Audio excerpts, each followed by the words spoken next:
Hello दोस्तों, आप सभी का आपके अपने यूट्यूब चैनल रिफा क्लासेस पर स्वागत है। दोस्तों, ब्लड का आज दूसरा वीडियो होने जा रहा है। कल मैंने ब्लड में बहुत सारे चीजों को समझाया था, उसी के आगे आज समझाएंगे। तो चलिए वीडियो को शुरू करते हैं। देखिए, हमारे शरीर में जितना भी ब्लड है ना, उसको दो भागों में बांटते हैं। एक में प्लाज्मा प्लाज्मा अवस्था में बांटते हैं और दूसरे नंबर पे रुधिराणु में बांटते हैं, जिसको इंग्लिश में क्या कहते हैं, कार्पस्कस कहते हैं। देखिए, प्लाज्मा जो होता है हमारे शरीर में कितने परसेंट होता है? 60% होता है। और रुधिराणु कितने परसेंट होता है? 40% होता है। अब आइए यहाँ पे प्लाज्मा पे। इसमें दो प्रोटीन होता है। एक नंबर पे क्या है, फाइब्रिनोजन, और दूसरा नंबर पे क्या है, प्रोथ्रोम्बिन। अगर इन दोनों को अगर ब्लड से अगर निकाल देंगे तो ब्लड जो है ना हल्का पीले रंग का हो जाता है, यानी कि कलर हल्का चेंज हो जाता है। कौन कौन प्रोटीन है? तो फाइब्रिनोजन प्रोटीन और दूसरे नंबर पे प्रोथ्रोम्बिन प्रोटीन। यही दो प्रोटीन जो है ना रक्त को थाका बनने में मदद करता है। अब चलिए इस पे चलते हैं। यहाँ पे रुधिराणु पे ब्लड का जो रुधिराणु है कितना परसेंट होता है? 40% होता है। इसको तीन भागों में बांटते हैं। एक में आरबीसी, दूसरे नंबर पे डब्ल्यूबीसी और तीसरे नंबर पे प्लेटलेट्स। देखिए, इसका फुल नाम क्या है? रेड ब्लड कार्पसल्स, यानी कि श्वेत रक्त कणिकाएं, लाल रक्त कणिकाएं। इसका पूरा नाम क्या है? व्हाइट ब्लड कार्पसल्स, श्वेत रक्त कणिकाएं, और इसको प्लेटलेट्स कहते हैं। आइए, इन तीनों का एक टेक्निकल नाम है। इन तीनों का अपना अपना एक टेक्निकल नाम है। टेक्निकल नाम को जान लेते हैं। देखिए, आरबीसी का टेक्निकल नाम क्या है? एरिथ्रोसाइट। एरिथ्रोसाइट किसका टेक्निकल नाम है? तो आरबीसी का। उसके बाद में यहाँ पे डब्ल्यूबीसी का टेक्निकल नाम क्या है? ल्यूकोसाइट। इसका टेक्निकल नाम क्या है? थ्रोम्बोसाइट। देखिए, एरिथ्रोसाइट, ल्यूकोसाइट, थ्रोम्बोसाइट, इन तीनों क्या है? तीनों का टेक्निकल नाम है। आइए जानते हैं आखिर इनकी संख्या कितना होता है। यहाँ पे देखिए, आरबीसी का संख्या कितना होता है? 50 लाख होता है। इसी को 5 मिलियन भी कहते हैं। देखिए, 1 मिलियन में कितना लाख होता है? 10 लाख होता है। तो 5 मिलियन में कितना लाख हो गया? 50 लाख। इसका संख्या कितना होता है? 5 मिलियन होता है। डब्ल्यूबीसी का संख्या कितना होता है? डब्ल्यूबीसी का संख्या 10,000 होता है।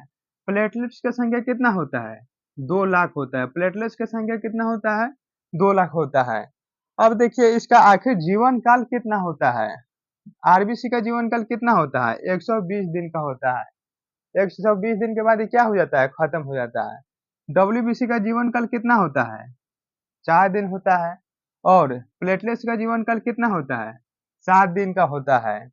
आइए एक बार प्रैक्टिस करा देते हैं। आरबीसी का टेक्निकल नाम क्या है? एरिथ्रोसाइट। इसका संख्या कितना होता है? 50 लाख। इसका जीवन काल कितने दिनों का होता है? 120 दिनों का। डब्ल्यूबीसी का टेक्निकल नाम क्या है? ल्यूकोसाइट। इसका जीवन काल कितने दिनों का होता है?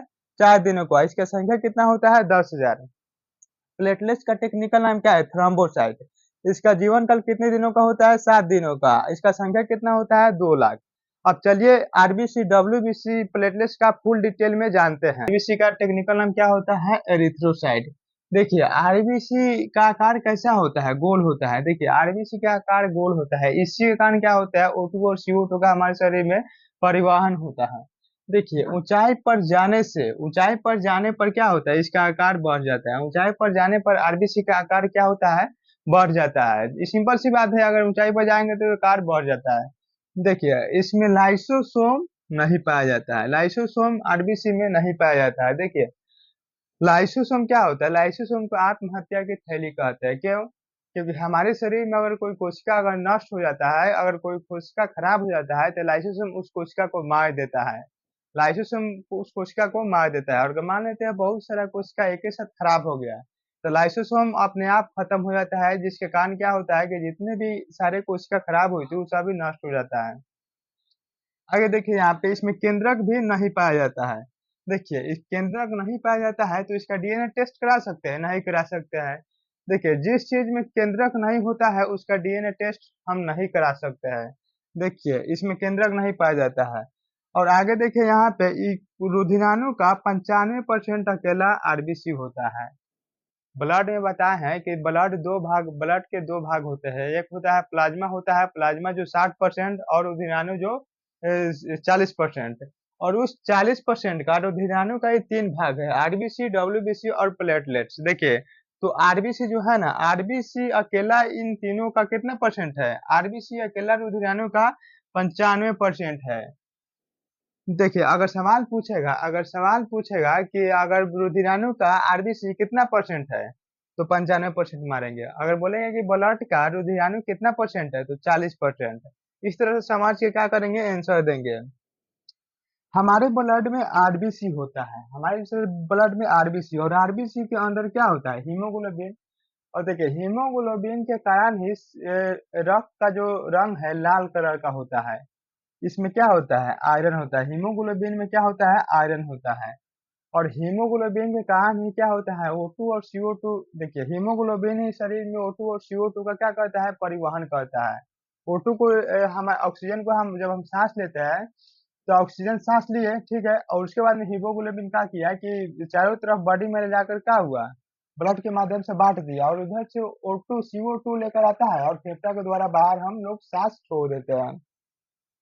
देखिए, इसकी कमी से क्या होता है, आरबीसी की कमी से एनीमिया नाम का एक रोग होता है।